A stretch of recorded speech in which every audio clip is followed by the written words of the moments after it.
memang keluarga ini menjadi salah satu, eee, layanan yang sangat-sangat penting bagi gereja Tuhan hari-hari ini. Sebenarnya tujuan dari membentuk keluarga itu sendiri apa sih? Jadi biar Nah, sobat-sobat tapi juga merusak naturnya manusia yang gambaran Allah itu sendiri menjadi rusak. Di apa yang harus dilakukan suami dan istri kalau keadaan rumah tangganya tuh sudah dalam kondisi yang bisa dikatakan tidak baik-baik?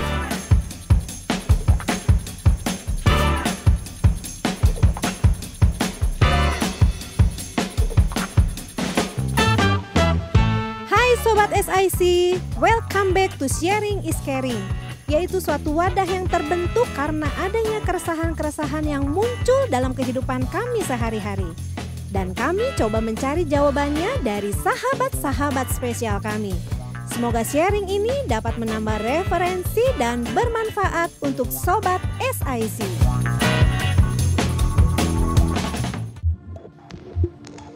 Keluarga yang tidak harmonis, broken home, kawin cerai, dan lain sebagainya, sepertinya kata-kata tersebut sudah tidak asing saat ini. Seringkali kita dengar hampir setiap hari di sekeliling kita, baik disadari maupun tidak. Sebenarnya, apa sih yang menyebabkan semuanya itu? Adakah solusi yang bisa kita lakukan untuk hal-hal tersebut? Dan bagaimana pandangan menurut firman Tuhan? Kita cari tahu dari sumbernya langsung, lanjut nonton dan jangan skip ya. Halo Sobat SIC, kembali lagi bersama saya Yansen dan hari ini kita ditemani oleh sahabat spesial kita yaitu Pastor Himawan. Apa kabar Pastor? luar biasa. Iya, Luar Pastor biasa. terima kasih banyak sudah datang ke podcast kami. Dan sebelum kita mulai podcast kita, Pastor boleh dong sapa dulu sahabat SIC yang ada di rumah dan memperkenalkan diri. Ya, shalom sahabat SIC. Saya dengan Himawan, senang sekali saya bisa eee, mendapatkan kesempatan untuk menjadi bintang tamu di podcast SIC pada episode kali ini. Dan saya berdoa apa yang nanti saya dan rekan saya perbincangkan bisa menjadi berkat buat semuanya. Amin. Iya, Amin. baik. Pastor, aku dapat informasi nih dari tim kreatif Oh, dapat SIC bocoran nih. ya? Iya, dapat bocoran. Katanya sekarang kalau Pastor tuh lagi pelayanan fokus di keluarga dan parenting ya. Iya, iya, iya. Iya, nah nanti mungkin pertanyaan kita akan seputar keluarga dan parenting juga. Siap. Nah, sebelum kita masuk ke pertanyaan kita yang pertama, boleh nggak Pastor cerita dulu tentang latar belakang Pastor sampai Mhm. Pastor bisa sampai di pelayanan saat ini itu seperti apa? Waduh. Jadi dulu waktu zamannya Majapahit, oh nggak gitu ya? Iya. Kelamaan. Mhm. Ya, jadi, jujur li, ketika saya dulu lulus SMA dan kemudian kuliah, tidak ada terbersit pun satu pemikiran bahwa suatu saat saya akan, melayani keluarga. Jadi saya kuliah, lulus kuliah, saya pikir pekerjaan saya adalah ya nggak jauh-jauh dari dunia HRD Iya. gitu ya, dan ya kerjaannya, rekrut orang, di-training orang, mencat orang kalau perlu gitu ya. Saya pikir itu aja, cukup dari situ saja. Tapi rupanya Tuhan berikan satu kesempatan di mana, saya lahir baru, dan ketika saya bertobat terima Tuhan Yesus, saya lahir baru. Tuhan pertemukan saya dengan, gadis yang sekarang menjadi istri saya. Lalu kemudian saya mulai bertanya-tanya gitu ya, bergumul dengan Tuhan bahwa, buat apa sih saya hidup di dunia ini gitu ya, kenapa kok sampai Tuhan itu berikan kepada saya kesempatan kedua, gitu ya, saya nyebutnya demikian. Lalu, benar memang kata kata seorang, yang berkata begini, bahwa sesungguhnya kehidupan kita itu ada 2 hari yang harus kita ingat. Yang pertama adalah hari kapan kita lahir, dan yang kedua adalah hari kapan kita tahu buat apa kita lahir di dunia ini. Dan di situ saya, tahun 99 saya merasakan panggilan Tuhan yang sangat kuat sekali untuk masuk dalam pelayanan keluarga. Bergumul sudah pasti, karena pada waktu itu usia pernikahan saya baru setahun. Saya sempat bergumul, saya tanya, jangan-jangan ini panggilan bertangga sebelah keliru ke saya gitu ya. Tapi kita tahu sama-sama tahu itu nggak mungkin. Lalu kemudian singkat cerita bersama dengan istri kami putuskan untuk kita ikuti panggilan Tuhan dan masuk dalam pelayanan keluarga sampai saat ini. Dan Eee, saya bisa mengerti ya, semakin saya, dalam 20 tahun lebih ini saya melakukan pelayanan keluarga bersama-sama dengan istri juga. Saya bisa mengerti juga sih kenapa kok Tuhan panggil kami dalam pelayanan keluarga, karena memang keluarga ini menjadi salah satu, eee, layanan yang sangat-sangat penting bagi gereja Tuhan hari-hari ini. Karena semua calon pemimpin, pemimpin bangsa, pemimpin organisasi, pemimpin perusahaan, termasuk pemimpin gereja, semua dilahirkan dari keluarga, dibesarkan dari keluarga. Dan saya nggak akan pernah lupa, mungkin sekitar 20 tahun yang lalu, saya lagi makan siang dengan seorang rektor kampus Kristen di Indonesia, dan beliau tanya, "You tahu nggak kenapa kondisi Indonesia kok berantakan gitu ya, waktu itu sudah banyak korupsi dan segala macamnya." Lalu saya coba berikan penjelasan mengenai satu pemerintahan yang terlalu lama, kemudian terlalu membiasakan budaya korup dan segala macamnya. Lalu beliau mengatakan, "You nggak salah, tapi bukan itu problemnya." Saya tanya, "Lalu apa, Pak?" "Ya kan you pelayanan keluarga." "Masalah keluarga dong." Kenapa? Karena ini sih, mereka-mereka calon pemimpin ini, mereka lahir, dibesarkan dalam keluarga. Harusnya adalah keluarga itu tempat mereka belajar yang namanya integritas, kejujuran, gitu ya. Lalu kemudian punya prinsip yang teguh, takut akan Tuhan, itu harusnya belajar di keluarga. Nah sekarang kalau keluarganya bermasalah, ya gimana mereka dapat pengajaran-pengajaran yang benar seperti itu, gitu ya. Nggak akan cukup itu di sekolah ataupun juga di bangku kuliah misalnya. Itu semua harus dimulai dari keluarga. Di situ saya semakin dikuatkan dan sampai hari ini Tuhan percayakan saya memimpin sebuah lembaga pelayanan keluarga, dan saya bisa melihat di sini bahwa memang benar-benar keluarga itu punya pandangan yang punya satu pelayanan keluarga itu punya satu nilai yang luar biasa bagi jemaat Tuhan. Amin, Ya, baik. ya. Nah, tadi ada menyangkut sedikit tentang penjelasan Pastor ya. Nah, kebanyakan saat ini kan anak-anak muda tuh ada yang takut untuk menikah dan membentuk sebuah keluarga. Ya. Karena banyak sekali kayak hal-hal yang mereka takutkan akan, saya mampu nggak? Atau misalkan nanti kalau saya jadi orang tua seperti apa? Nah, ini pertanyaan pertama ya, Pastor ya. Ya. Nah, sebenarnya tujuan dari membentuk keluarga itu sendiri apa sih? Jadi biar Nah, sobat-sobat SIC juga tahu dan mereka memberanikan diri untuk membentuk suatu keluarga. iya.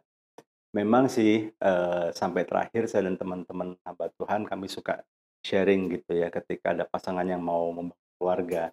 Mereka ditanya, "Alasanmu apa? Kenapa kamu kok mau menikah, mau keluarga?" Nomor satu paling banyak adalah mau cari bahagia. Mau cari bahagia. Kadang-kadang kalau ketemu dengan saya, kan saya pernah aktif menggembalakan juga ya. Kalau saya dengar jawaban seperti itu, saya tanya balik, "Hilang di mana bahagianya kalau dicari lagi?" Gitu. Iya. Seperti itu. Baru lagi ada itu nomor satu lah pengen bahagia. Nomor dua, ya ya memang fase kehidupan kita harus kayak gitu ya. Memang ya memang kayak gitu kan siklusnya kan ya jadi anak-anak, sekolah, kuliah, kerja, pacaran, nikah. Punya anak lagi. Life cycle-nya kan seperti itu, siklus kehidupannya. Circle of life-nya gitu ya. Tapi ada juga yang, saya pengen pengen lepas dari orang tua. Gitu. Karena mereka mungkin nggak nyaman di keluarganya dan ketika mereka berpikir dan mereka menikah, mereka bisa menyanyikan lagu, "Sekarang saya sudah bebas." Gitu. Tapi ada juga yang berpikir bahwa dengan mereka menikah itu mereka bisa mereka bisa menjadi seperti yang mereka mau. Gitu. Mereka sudah terbayang dengan mungkin drakor yang mereka tonton, film yang mereka ini kan gitu dan mereka bayangkan, aduh kayaknya asik banget kalau bisa kayak gitu. Tapi mereka nggak tahu esensi pembentukan keluarga itu buat apa. Nah kalau kita kembali lagi, sejak awal pertama tuh kenapa Tuhan menciptakan lembaga yang namanya keluarga. Ya kan perhatikan bahwa dalam 5 hari pertama tuh Tuhan menciptakan segala sesuatu cukup dengan firman, tapi begitu mau menciptakan manusia, Allah Bapa dan Roh Kudus seperti membuat konferensi, seolah-olah membuat konferensi dan kemudian mengambil keputusan, kita ciptakan manusia segambar dan serupa dengan kita. Lalu ciptakanlah Adam. Tapi karena Tuhan tahu persis, Adam dengan segala kehebatannya sebagai seorang Adam, tetap nggak lengkap kalau nggak ada Hawa, gitu ya. Karena Tuhan melihat sendiri, nggak baik manusia seorang diri saja. Ya, melihat Adam luntang-lantung itu nggak bagus juga. Lalu Tuhan ciptakan Hawa. Dan ini tujuan pernikahan sesungguhnya sebenarnya Tuhan berikan ketika Tuhan memberkati mereka, Adam dan Hawa ini, dan kemudian Tuhan berikan firman. Beranak cucu bertambah banyak, bermultiplikasi. Tujuannya buat apa? Penuhi bumi taklukan itu. Taklukan bukan berarti itu kanker, menjajah, tapi mengelola untuk kemuliaan Tuhan. Gitu ya. Dan kemudian tidak hanya itu saja, tujuan pembentukan keluarga ini diingatkan kembali, bahkan dipertajam ketika di zaman Nabi Maleakhi. Ketika itu orang Israel sedang bergumul karena mereka gagal panen, mereka mengalami kesengsaraan, dan mereka mencoba untuk berdoa kepada Tuhan. Dan sepertinya doa mereka nggak dijawab, gitu. Persembahan mereka nggak dijawab, dan mereka bertanya-tanya, mereka sedih, gitu ya. Dan Tuhan menjawab melalui Nabi Maleakhi yang mengatakan, kenapa doa kamu nggak diperhatikan? Karena kamu sudah berlaku tidak setia terhadap istri dari masa mudamu. Karena kenapa Tuhan menghendaki, apa yang Tuhan kehendaki dari penyatuan pria dan wanita itu, yaitu keturunan ilahi. Jadi artinya pembentukan keluarga adalah untuk bermultiplikasi, menghasilkan generasi keturunan ilahi, godly offsprings, untuk mengelola bumi ini, memenuhi bumi dengan generasi-generasi keturunan ilahi untuk memuliakan Tuhan. Jadi itu sebetulnya, gitu ya, tujuan harusnya yang dimiliki oleh setiap orang yang membantu keluarga. Jadi tujuannya bukan cari bahagia, tujuannya bukan ini lepas dari orang tua, tujuannya bukan sekedar meneruskan garis keturunan, tetapi ada sebuah divine purpose, tujuan yang lebih ilahi, yaitu untuk memenuhi mandat yang Tuhan berikan. Menghasilkan keturunan ilahi, kemudian memenuhi bumi, dan kemudian mengelolanya, mewarnai dunia ini, supaya setiap orang bisa mengenal siapa itu Tuhan melalui kehidupan kita. Dan dalam prosesnya, ada proses saling mengkuduskan, ada proses saling mempengaruhi, saling melengkapi supaya semakin serupa seperti Kristus. Itu tujuan pernikahan yang sungguh. Terima kasih, Pastor. Pemaparannya sangat jelas sekali ya. Jadi buat sobat-sobat SIC, jangan pada takut untuk menikah, untuk berkeluarga. Karena di sini sudah dijelaskan tujuan sebenarnya membentuk keluarga itu harus seperti apa ya. Dan semoga apa yang dijelaskan bisa membantu sobat-sobat SIC untuk lebih berani mengambil langkah. Ya, baik Pastor ya. Kita lanjut ke pertanyaan selanjutnya. Nah, di sini aku mau bertanya, kan banyak nih keluarga yang sudah berkeluarga tuh kadang merasa keluarganya kok nggak harmonis. Nah, seperti itu kan ada beberapa faktor internal dan juga ada faktor eksternalnya. Yang biasanya kalau internal itu kan biasa katanya pasangannya banyak yang menuntut, entah itu dari suami atau dari istri. Lalu kalau misalkan dari eksternal ada paksaan dari orang tua. Nah, itu menurut Pastor sendiri gimana menanggapinya? Lalu apa sih tips yang bisa kita berikan untuk keluarga-keluarga yang dalam situasi seperti itu? Memang ya namanya rumah tangga biasanya virusnya gitu ya. Internal dari dalam misalnya di antara pasangan itu sendiri ada luka emosi, ada trauma yang mempengaruhi karakter mereka sehingga mereka mungkin saling melukai internalnya. Internalnya juga bicara soal mungkin mereka tidak dipersiapkan dengan baik ketika mereka memasuki pernikahan, mereka nggak kebayang sama sekali. Karena harus diakui Sobat SIC bahwa tidak semua gereja itu mempersiapkan pasangannya mau menikah. Ya. Ada yang mempersiapkan dengan bimbingan pranikah 6 bulan, ada yang setahun, ada yang cuma 3 kali pertemuan. Gitu. Jadi banyak yang nggak siap. Gitu ya. Nah, lalu kemudian muncullah faktor-faktor eksternal tadi. Tapi kalau saya boleh ajak kita semua menggali yang lebih dalam lagi. Semua itu semua hanyalah fenomena-fenomena di atas permukaan. Istilahnya seperti puncak gunung es di atas permukaan laut istilahnya. Ada orang tua yang terlalu ikut campur, ya, mertua yang terlalu memaksakan kehendak, ada intervensi dari orang lain, ada will, pill dan segala macamnya, masalah keuangan, itu semua hanya bunga-bunga fenomena-fenomena yang memicu sebetulnya. Penyebab akar permasalahan begini. Balik lagi ke dalam proses penciptaan manusia. Ketika Adam dan Hawa masih hidup dengan luar biasa indahnya karena mereka belum jatuh dalam dosa. Relasi mereka dengan Tuhan tuh kuat sekali, ya. Tuhan tuh bisa bercengkrama ngobrol dengan mereka. Nah, ketika ada unity seperti ini, pasal 3 langsung keluar tuh iblisnya tuh. Ya kan? Nah, iblis keluar dan kemudian iblis menggoda, membuat Adam dan Hawa jatuh dalam dosa. Sejak kejatuhan manusia dalam dosa, yang pertama ada sebuah keterpisahan yang terjadi. Yaitu keterpisahan apa? Keterpisahan kita, manusia, dengan Sang Pencipta, Tuhan. Ya.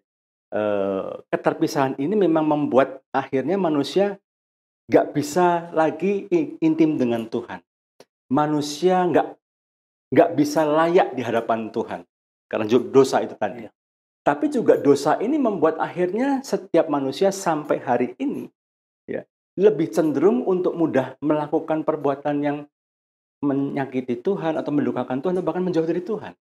Membuat manusia lebih gampang untuk dikuasai emosi. Ya kayak tadi kan intervensi dari ini. Itu kan perwujudan dari naturnya manusia yang memang lebih gampang melakukan dosa.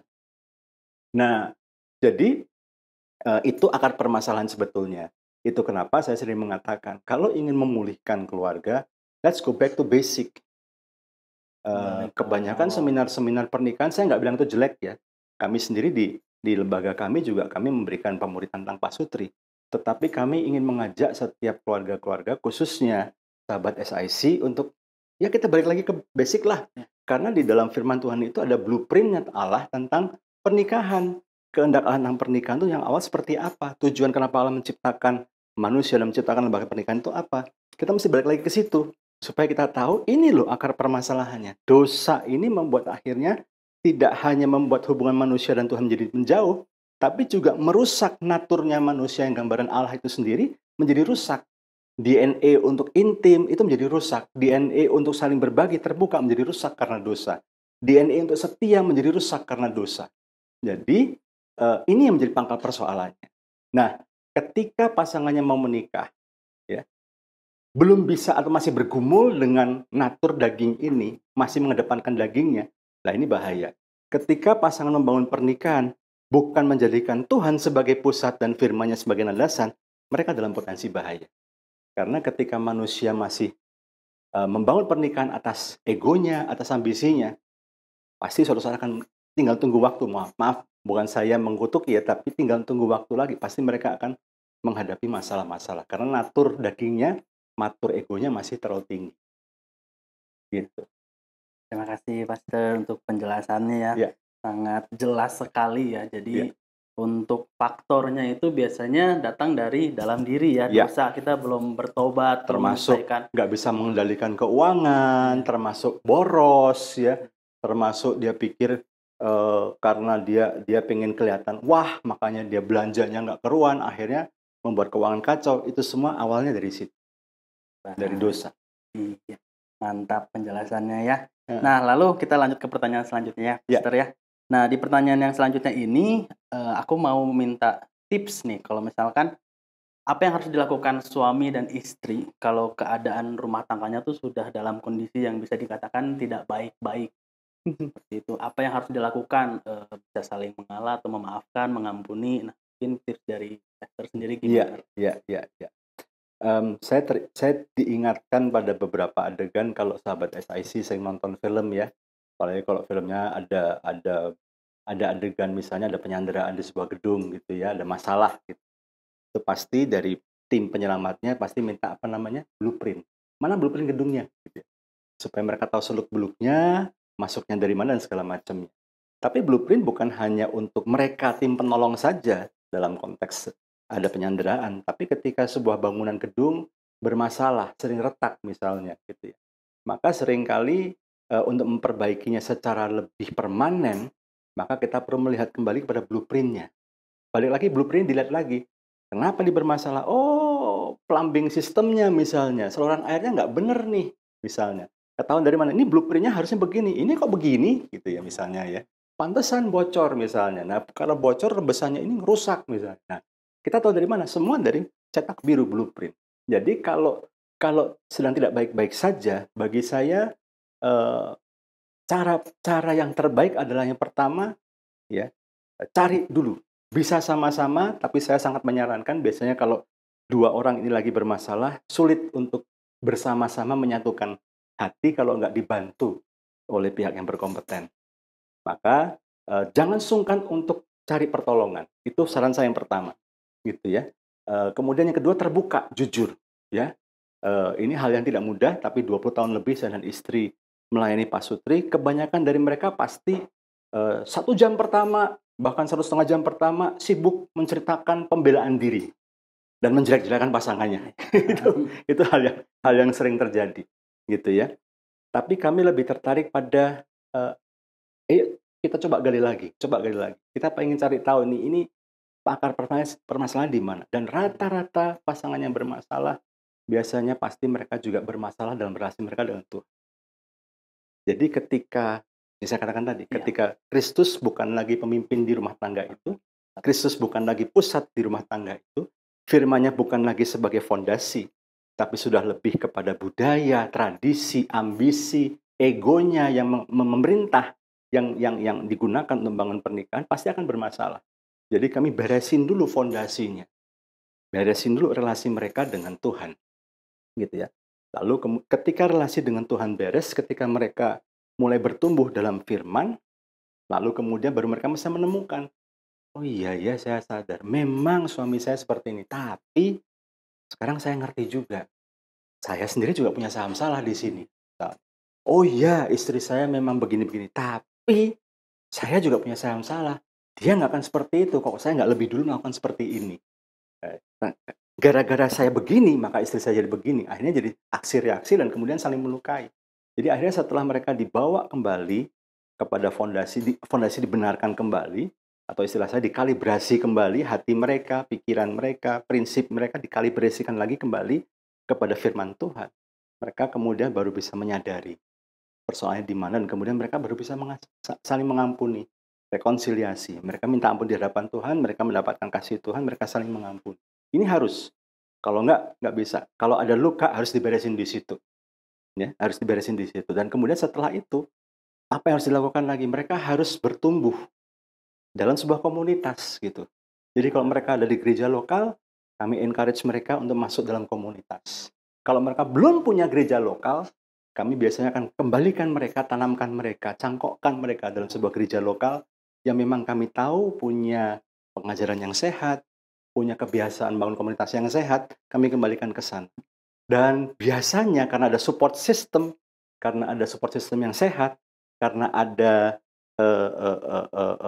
usaha untuk membawa mereka semakin mengenal Tuhan melalui pengajaran dan pembimbingan dan konseling yang terus-menerus, maka itu membuat mereka bisa tidak hanya sekedar bertahan, bahkan mereka bisa pulih kembali.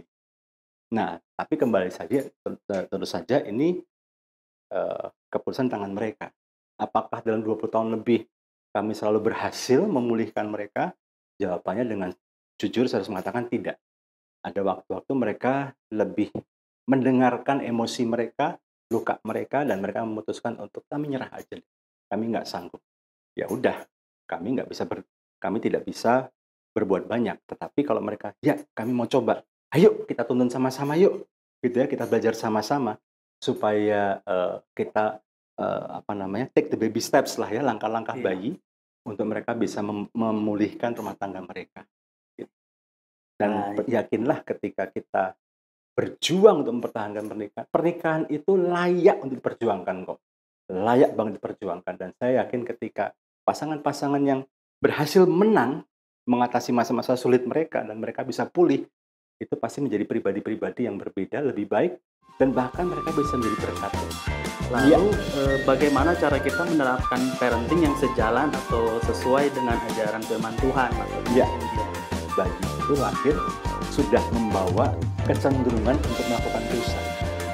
Lalu bagi mereka yang mungkin masih anaknya tertolak misalnya, Daud itu anak tertolak. Cara kita mengasihi mereka atau cara kita merangkul mereka itu seperti apa supaya mereka merasa bahwa mereka juga tuh tidak berbeda.